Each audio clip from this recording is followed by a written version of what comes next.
పెద్దలు ఒక మాట అంటారు, కాలు జారిన వెనక్కి తీసుకోవచ్చు కానీ మాట జారితే తీసుకోలేం. మా కోడలను పెట్టుకుని నువ్వు అస్సలు మంచిదానివి కాదే, నువ్వు పుండాకోరు దానివే, నువ్వు అక్కడ మాట ఎక్కడ పెట్టి ఇవన్నీ చేస్తావు, మాయదారిదేనా, నీ బుద్ధి అసలు మీ అమ్మ నిన్నట్ట అని అన్నా. ఆ తర్వాత నువ్వు ఎంత ప్రేమ చూపించినా, నా కూతురు అమ్మ అని ప్రేమ చూపించినా మనసు లోపట ఏముంటుంది ఇజ్రాయేల్ చెప్పు? పగ.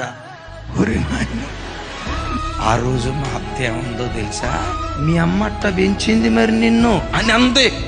అంటే నన్ను అన్నాను కానీ ఒక్కసారి మాట జారేరంటే బిడ్డలారా, ఎప్పుడు మాట విషయంలో బీ కేర్ఫుల్.